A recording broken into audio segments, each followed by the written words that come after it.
Good afternoon, everybody.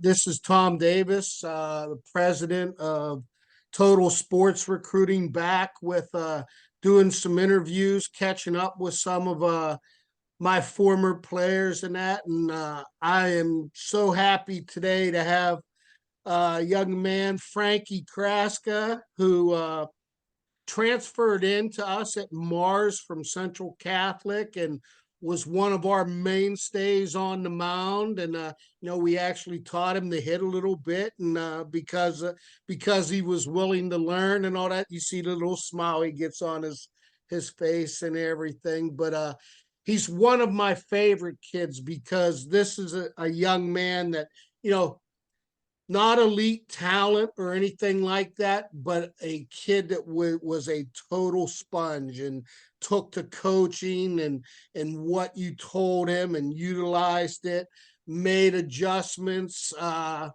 all in his benefit and everything. And without any more hesitation, I'm going to turn it over to him, and I'm going to let Frankie tell his story here a little bit, and let you guys get to know him, and we'll chime in on recruiting and some other aspects. But Frankie went through a big period with COVID. I mean, the COVID period and everything. And right now, he's a sixth-year grad transfer at Quinnipiac University.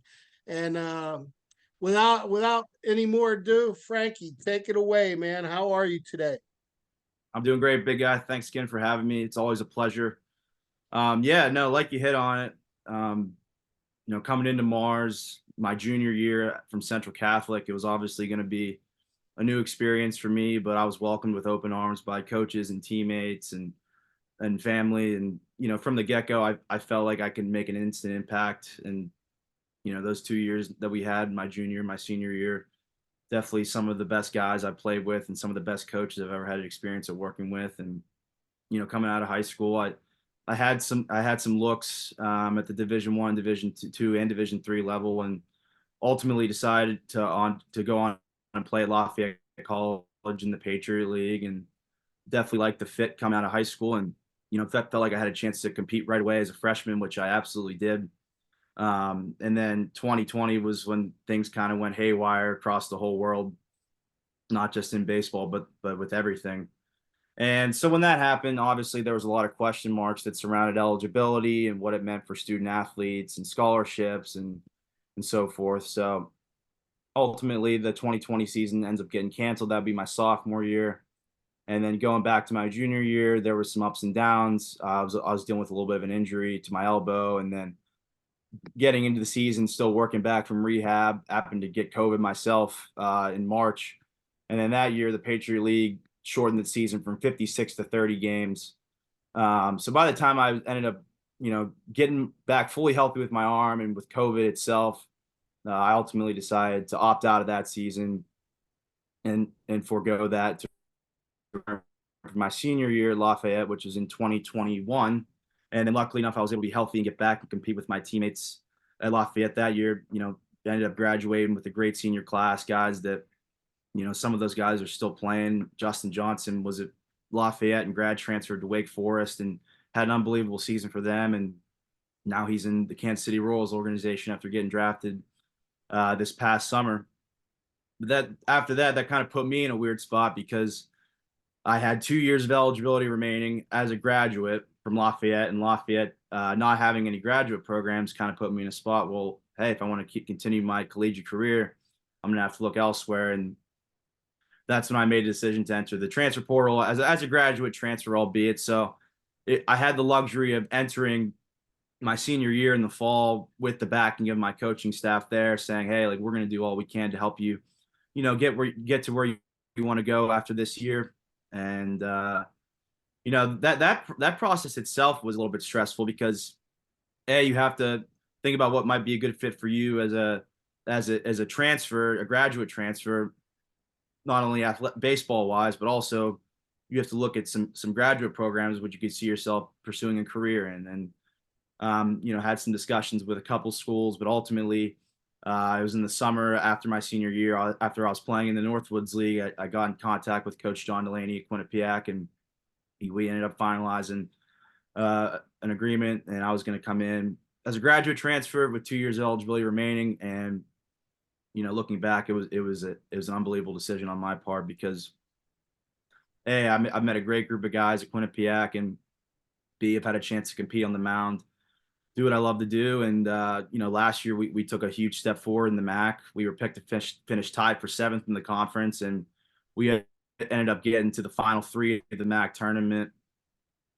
2 wins away from being in the MAC championship. So we're looking to build on that this year, but I think that can kind of give a glimpse of what can go on in a college baseball player's career during the time of 2020 on. You see a lot of guys that that they might start somewhere, but given the circumstances, they look to the portal or look to the recruiting or whatnot, and end up finding a new home. And I'm thankful to say that I've definitely found a new home and looking forward to this year with the Bobcats.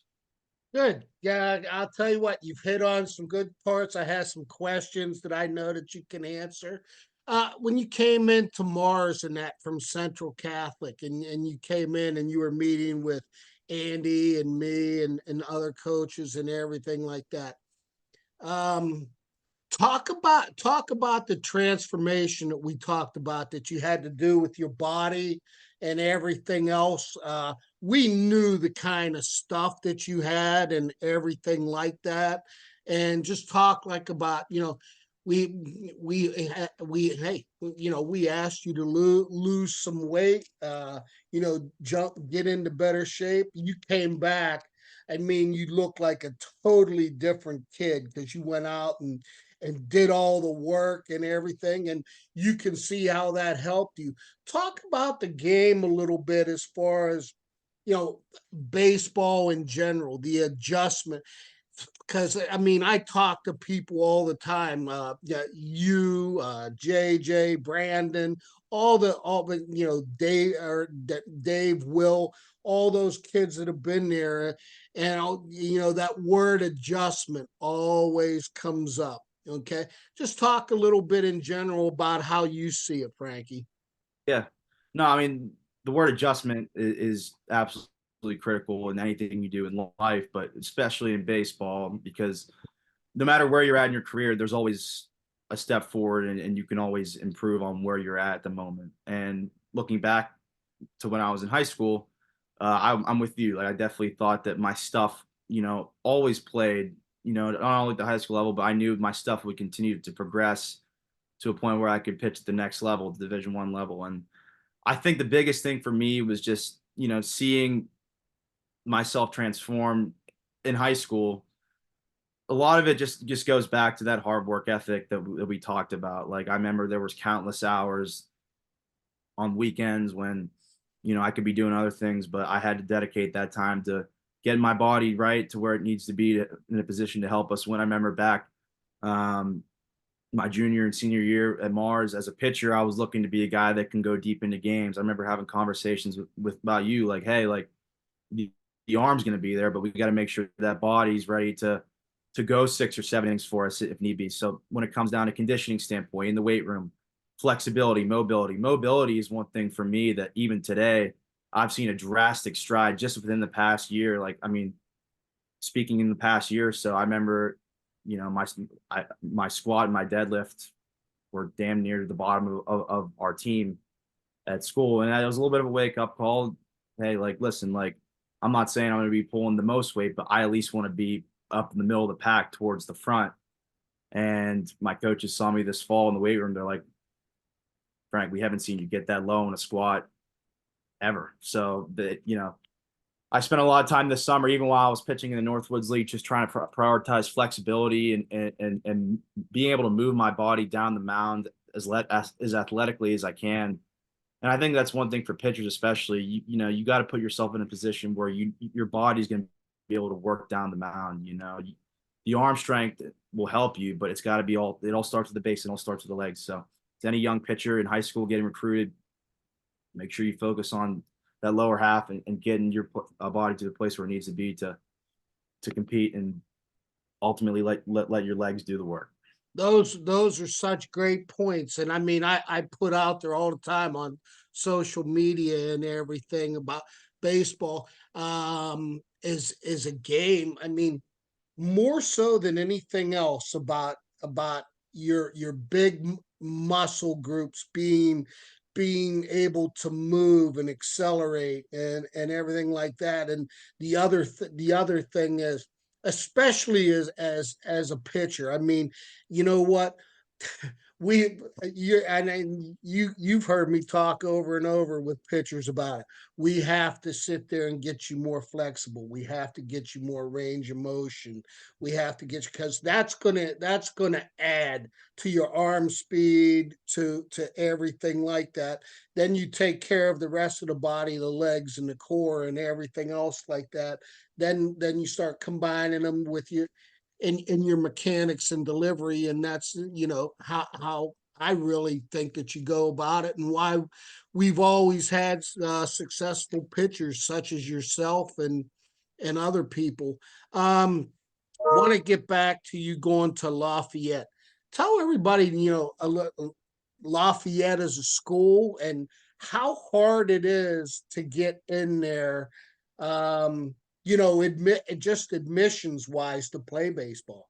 Right. No, it's definitely not easy. I'll start from that standpoint. I mean, looking back in high school, you know, my grades were pretty solid. Transferring from Central to Mars, I always had the GPA, and I was a hard worker in the classroom. I wasn't the smartest, but I worked hard to earn my grades. But at the same time, looking back at Lafayette, looking back at my test scores, I had to take the SAT a couple times. Ultimately, got to a point where I got a number that I liked, and I passed it along to the coaches there, and they said, hey, like, we have an interest from a baseball standpoint, but obviously we need to see the test scores and the transcripts. And that's like one thing that I'll harp on just to all high school players. Like, you got to prioritize the academics first, because you might have a school in mind that you would love to play at one day, but at the same time, there's going to be academic rigors and standards that you have to live up to as well, because these programs will recruit, but then if you can't pass the one check mark with their admissions, then it's all out the window.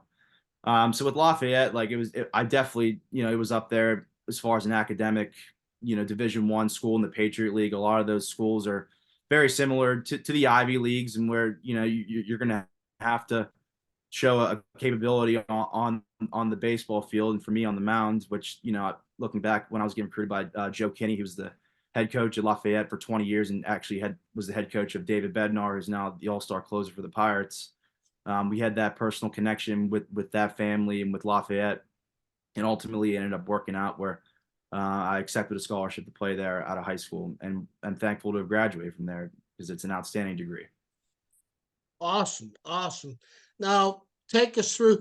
You played summer league ball. Talk about some of the places that you've played and everything, and how the summer collegiate leagues really help you. Over the summer, developing and getting with different coaches, hearing some different things and everything like that.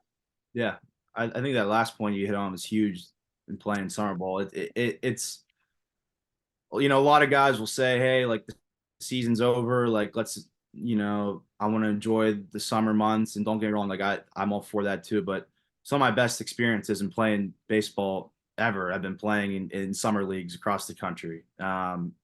I had the opportunity to play in the Ripken League after my freshman year for the DC Grays, a great organization, and that in the Cal Ripken League. And then after COVID, uh, there was some of the leagues got canceled in 2020. So that kind of put a hole on summer baseball. But in 2021, I had a chance to return back to the Grays. Was thankful for that opportunity. And then after a good summer with them, I had the opportunity to go for a 2-week contract to finish my summer in 21, going into my senior year, to pitch in the Northwoods League for the Rochester Honkers. And that's actually where I've spent the last 3 summers. A great organization in Rochester, Minnesota. The Northwoods League, for those that don't know, it's as close as you'll come to playing a pro baseball experience at the collegiate level. I mean, there's constant travel, there's a 68-game schedule, long bus rides, long bus trips, but ultimately it gets you used to the day in, day out grind of playing baseball at a high level. And for me, having a chance to compete in that league against some of the top hitters in the country. I've had a chance to face multiple guys that have gone to be draft picks.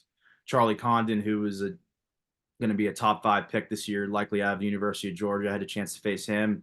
Charles McAdoo was a first baseman at San Jose State University. The Pirates drafted him in the 12th round last year. And there's just countless other examples of guys that I've had a chance to, it's been a Sure. pleasure to play against in that league. And like you said earlier, like the biggest thing is just to work on your game. You know, going out, and I think as a pitcher, especially, not only for hitters, because hitters need at bats to grow their progressions as a hitter, but as a guy on the mound, you want to get out there and get as many innings as you can within reason. You know, talking with your coaching staff and managing your workload properly. It's invaluable experience to work on your game, and like you said, talk to other perspectives, pick other players' brains, talk to other coaches. It's been monumental. It's been a blast over the last 3 summers for sure. Well, I'll tell you what, I mean, Frankie has a very successful baseball family. He has 2 brothers, 2 younger brothers than him. One Joey Craska and the other one Petey Craska, and they're both playing now also. Do me a little favor. Let's start with Joey. Go through like his recruiting process, and both of these guys played at Mars and everything. I knew Petey, but I was out of there before he actually came up. But I've seen him play many times. But just start a little bit with Joey and that whole recruiting thing, because he went through some adversity and everything else. Was also a great player for us. So take us through like Joey's timeline a little bit. Yeah, Joey's timeline was very unique. He kind of burst onto the scene his freshman and sophomore year. I remember he was down pitching in perfect game circuits down in Jupiter, Florida, and caught the eye of a lot of Power 5 schools right away out of high school. I know that he was, obviously Pitt was interested, Virginia Tech was interested, Ohio State was interested, maybe a couple others that I don't remember, but he ultimately ended up committing to Virginia Tech as a sophomore, and worked his way as a pitcher with Mars and played a little bit of infield for us as well. The way that ended up working out for him, unfortunately, was though that it was a month before signing day. Virginia Tech called and they said, "Hey, like we want to wish you all the best, but we just don't see a future with you in our program." And it's not a knock on them. It's just the reality of the way that recruiting happens these days. It's kind of a business, and he's not the only one that has gone through an experience like that. To his credit, he stayed resilient throughout his process, and I give him a ton of credit for it because it was extremely late. I believe it was about a month before National Signing Day, Yeah. November of his senior year. And I remember just wanting to be there, do all I can to help him. I helped him reach out to schools and make some calls, and he was very proactive in that as well. And he luckily had a chance to land with New Jersey Institute of Technology, the America East Conference, NJIT, with Coach Robbie McClellan. They've had an unbelievable couple of years, and his freshman year, they had a chance to go compete in the Fayetteville Regional at Arkansas. And Joey's, he's dealt with some injuries over the past couple of years, got a pretty major surgery 2 years ago, but he's working his way back to full health, and he looks to be a key contributor for them this year. He's actually out right now throwing live bullpens, isn't he? Yes. Yeah. And uh, you know, the younger guy, the big guy, Petey. Talk a little bit about him. Like Joey committed his sophomore year, Joey didn't he, committed his to sophomore Virginia year. Yeah. Tech? Did. Yeah. Now Petey, let's Petey was, go. yeah, Petey was a little earlier. Petey, I always knew that Petey was going to be a legitimate talent. I knew it as soon as he was 6 years old and he was playing up at 9U level I think he played 9U baseball for 3 years as 6, 7, 8-year-old, Oh, well, I 9-year-old. mean, we all saw it. I mean, Yeah. he'd come to the camps and all that, and Yeah. you're watching this sixth grader just mash baseballs Yeah. and I everything like mean, that. from the beginning, you could see a left-handed hitter, that sweet stroke that he has. He just has the knack for hitting, and he's got a great eye. He's got, obviously he works all sides of the field from a young age. I could just tell that his power was going to help him one day, but at the same time, he still had a ton of work to do on his body and getting himself in a position where he can be recruited to play at a high level too. Because there's no doubt that the power would play, but to go play at a Power Five, an elite Division I program like Georgia Tech, where he ultimately ended up committing, and he is now there as a freshman right now, you have to get yourself in a position where you can run at a certain speed. You can show that you can do it with the glove. Um, do all sorts of things. And he had a chance to go down to a Georgia Tech camp his freshman year. From what I remember, he was down there with a couple other guys from his travel program, which I believe at the time was the Evo Shield Canes. And he happened to put on a pretty impressive hitting display in batting practice, from what I remember. And I took a visit on campus, and James Ramsey and Danny Hall and the Georgia Tech staff ended up extending him an offer his freshman year that he couldn't refuse. And to his credit, like we talked about with Joey, there's no set in stone guarantee.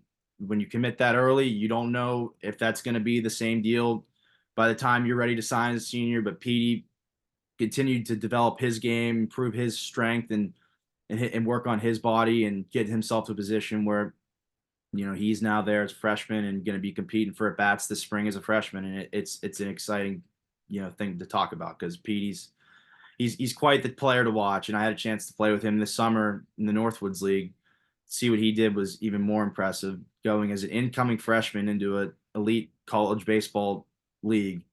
And he ended up leading our team in home runs and RBIs with 10, and he drove in 50 runs. So, I mean, quite the feat as an incoming freshman, and I'm excited to see what he can do this year. Yeah, and just so everybody knows, I mean, Petey's an elite power hitter. I mean, probably one of the top power hitters in the country coming out, and he commits, freshman year and everything of high school. But if you catch what Frankie is saying, he's going to be going in competing for at bats. They have people that are there, and it's just the hard thing with Division Ones and anywhere you go is, guess what, you got to knock people out of playing positions. And I talk to our kids about it all the time. And I had one kid, and he went to Tennessee Wesleyan, huge NAIA school. That, I mean, they're top 3 in the nation every year. And he goes in and hits 400 in the fall and thinks that everything is pretty good and everything like that. And well, there's an all conference shortstop that's a junior sitting in front of him. So you better hit 800, you better hit 10 dingers and all that to really make the call. So, I mean, it's tough. And the competition, people don't realize, I think really, I think some of the kids, do, and that's their anxiety. But I think a lot of parents don't realize, I'm okay. Yeah, you know what? It's great and everything like that, but it's just the beginning and everything. So, the other thing is, I know that all the levels of baseball, and you've played against some good ones, D2, D3, NAIA, JUCO kids, and everything like that. It's you were talking about going from Lafayette to Quinnipiac and finding that right fit school into what you wanted to do and everything else like that. And I talked to my recruits and players, and that, what, we're not looking for where you might be happy to play baseball, but then you're not going to be happy in school there, or the social environment or something. If you're not happy in all of the phases and all that, then you're usually going to run into some problems somewhere, some way. So, in looking at that right fit school, yes, does it fit what I like socially, academically? Do they have my stuff? Do I enjoy going to school there? And then, do I enjoy playing baseball and the environment there? So there's so many things that you have to look to, instead of just playing, saying, oh, okay, well, I play baseball at this particular place. So, I mean, we've hit on a lot of good points. and everything like that. And I mean, I got a ton of respect for you and everything. And we meet and we go to breakfast and have our times on the phones and everything like that. And you, talk talk a little bit about what you want to do in life from your grad school experience. Yeah, absolutely. And I just want to hit back on the point, like when you're going to school, you're not just going to play baseball for 4 years or 5 years, 6 years. You're going to this is where you're going to be spending a crucial developmental part of your life, your early adulthood. It's everything to be happy where you are and definitely pursue something that you have a desire to do for the rest of your life. And luckily enough, I can say right now that I'm playing my final year of eligibility at Quinnipiac and pursuing a master's in sports journalism. And to say that that's something I'm gonna do right away, time will tell. I mean, I still have aspirations to play professional baseball.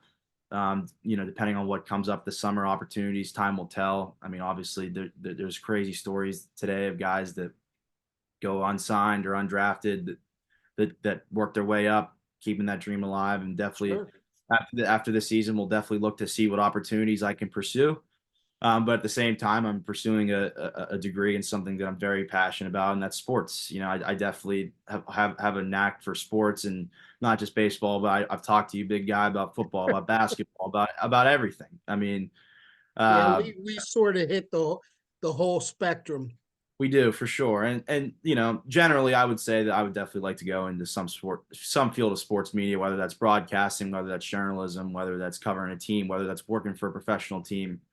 Uh, Something along those lines. I've had the opportunity, thankfully enough, to the Rochester Honkers this past few summers to be on some broadcasts on some nights that I wasn't throwing in the game, and I've gained some valuable experience in that aspect. But specifically, my master's program at Quinnipiac itself has tons of great connections with my professors. A lot of them worked at ESPN, a lot of them worked for NBC Sports, a lot of them worked for minor league organizations in baseball or basketball or football, or the list goes on and on. So I'm very thankful for the network that I've been able to form. And that's one more thing that I'll say to high school players looking to play at the next level.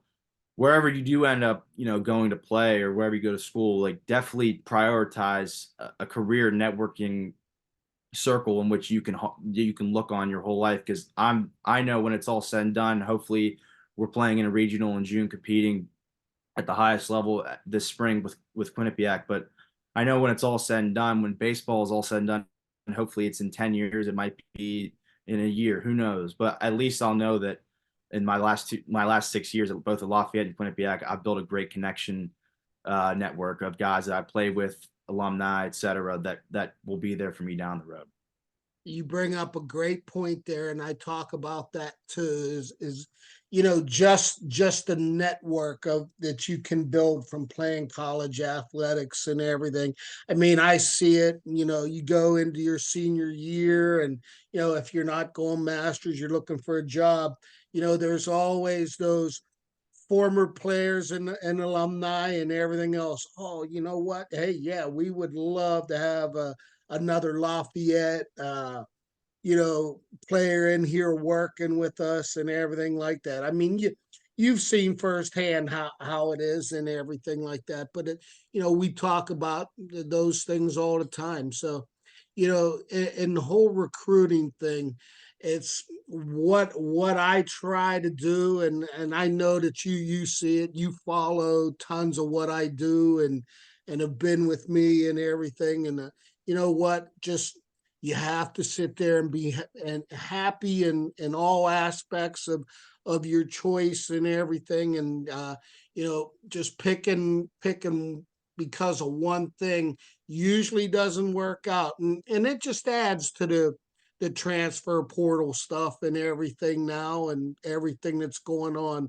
So Frankie, man, I really appreciate you coming on and shedding some of your thoughts and ideas and your good knowledge. Yeah, I'm going to tell you what, it'll be funny if I ever see you in sports journalism. I'll be sitting there texting you as you're going through, so you'll probably have a smile on your face and everything like that. And we won't even mention our Steelers on here right now as we go into the last week and everything. So we'll get to that one later. But man, I appreciate you coming on and taking the time to sit down and shed some light for people that follow me and everything. And you know as well as I do, you're a phone call away, brother. All you gotta do is sit there, pick the phone up, and I'll do everything I can for you.